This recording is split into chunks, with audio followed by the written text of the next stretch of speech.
Hi, எல்லாருக்கும் வணக்கம். என் பேர் பிரதீப் குமார். முன்னாடி அந்த வீடியோ சீரிஸில் பார்த்துருப்பீங்க. நம்ம ஒரு ஸ்டாக் மார்க்கெட் எக்ஸ்பர்ட். ஒரு 15 இயர்ஸ் கிட்ட ஸ்டாக் மார்க்கெட்டில் ட்ரேட் பண்ணிகிட்டு இருக்கோம்.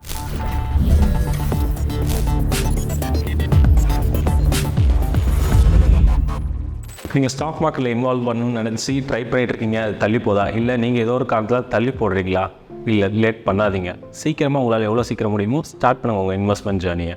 எதுக்காகனா, ஒரு சின்ன டேட்டா பாயிண்ட் சொல்கிறேன் பாருங்களேன். இந்தியாவில் வந்து ஸ்டாக் மார்க்கெட் இன்வால்வ் மக்கள் வந்து 7% மக்கள் தான். 140 கோடி பேரில் வெறும் 7%, கிட்டத்தட்ட ஒரு 9 கோடி மக்கள் தான் வந்து ஸ்டாக் மார்க்கெட்டில் இன்வால்வ் ஆயிருக்காங்க. பட் இதே அமெரிக்கா எடுத்துக்கிட்டிங்கன்னா 60% மக்கள் வந்து ஸ்டாக் மார்க்கெட்டில் இன்வால்வ் ஆயிருக்காங்க. ஸோ இந்தியா வந்து டெவலப்பிங் கண்ட்ரி. டெவலப் கண்ட்ரியில் வந்து 60% பேர் இருக்காங்க. ஸோ அப்போ எவ்வளோ க்ரோத் ஆப்பர்ச்சுனிட்டி அங்கே இருக்குன்னு பாருங்கள். கண்டிப்பாக இன்வெஸ்ட் பண்ணுங்கள். ஸோ இன்வெஸ்ட் பண்ண ஆரம்பிச்சிட்டிங்கன்னு வச்சுக்கோமே, இன்வெஸ்ட் பண்ண எனக்கு ஒரு தயக்கமாக இருக்குது அப்படின்னு வச்சுக்கோங்களேன். எதுக்காக இன்வெஸ்ட் பண்ண மாட்டீங்கன்ட்டு அதில் இருக்க சரியாக புரியல.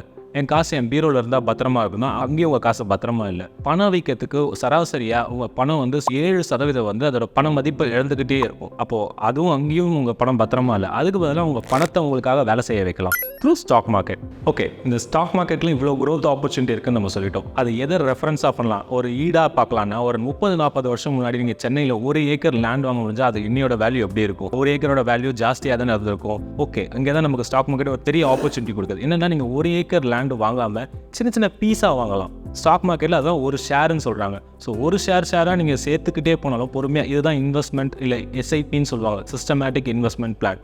மாதம் உங்களால் முடிஞ்ச தொகையை நீங்கள் இன்வெஸ்ட் பண்ணிக்கிட்டே இருந்தீங்கன்னா அது ஒரு நாளடைவில் பெரிய ஒரு ஷேராக வந்து நிற்கும்.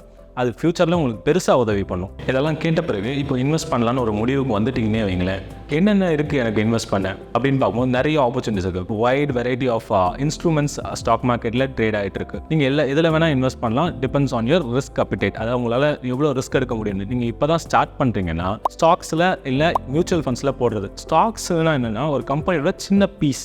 அந்த பிஸ்னஸில் ஒரு சின்ன பீஸ் உங்களுக்கு கொடுத்துருவாங்க. இப்போ வந்து கம்பெனியில் வந்து ஒரு 1000 ஷேர் இருக்குன்னா, அது 1000 ஷேரில் நீங்கள் லட்சக்கணக்கில் இருக்கும். நான் சொல்கிற ஒரு எடுத்துக்காட்டுக்கு அந்த ஒரு பீஸை நீங்கள் வாங்கி வச்சுக்கலாம். அந்த ஒரு பீஸத்துக்கான என்ன லாபம் வருதோ அதை உங்களுக்கு கொடுப்பாங்க. அது டிவிடெண்ட். ஸோ ஸ்டாக்ஸில் உங்களுக்கு ஒரு நாலேஜ் இருக்கும்போது நீங்கள் ஸ்டாக்ஸில் இன்வெஸ்ட் பண்ணலாம். இல்லைப்பா நான் இப்போ தான் ஃபுல்லாக ஸ்டார்ட் பண்ணுறேன்னா, மியூச்சுவல் ஃபண்ட்ஸ்னு ஒன்று இருக்குது. மியூச்சுவல் ஃபண்ட்ஸ் என்னென்னா, உங்கள் காசை நீங்கள் மாதம் எஸ்ஐபி பண்ணலாம். சிஸ்டமேட்டிக் இன்வெஸ்ட்மெண்ட் முன்னாடி சொன்ன மாதிரி அது ஒரு அமௌண்ட், அதை நீங்களே ஃபிக்ஸ் பண்ணுற அமௌண்ட் தான். அதை வாங்கி ஒரு எக்ஸ்பர்ட் இருப்பாருங்க, உங்களுக்காக ஒரு ஷேரில் போடாமல் 10 ஷேரில் பிரித்து போடுவார். சின்ன சின்ன ஷேராக வாங்குவார். ஸோ இதுதான் மியூச்சுவல் ஃபண்ட். இதில் உங்களுக்கு பெருசாக ரிஸ்க் இல்லை, நீங்கள் டைமும் கொடுக்க வேண்டாம். இப்போ நீங்கள் ஸ்டார்ட் பண்ண முடிவு பண்ணிட்டீங்கன்னா, இதை பற்றி ஏதாவது கிளாரிஃபிகேஷன் இருக்குன்னா டிஸ்கிரிப்ஷனில் ஒரு லிங்க் இருக்குது, அதை ஃபில் பண்ணுங்கள். உங்களுக்கு என்ன கைடன்ஸ் வேணாலும் தேவைனாலும் ஜீபு உங்களுக்கு ப்ரொவைட் பண்ணுவாங்க.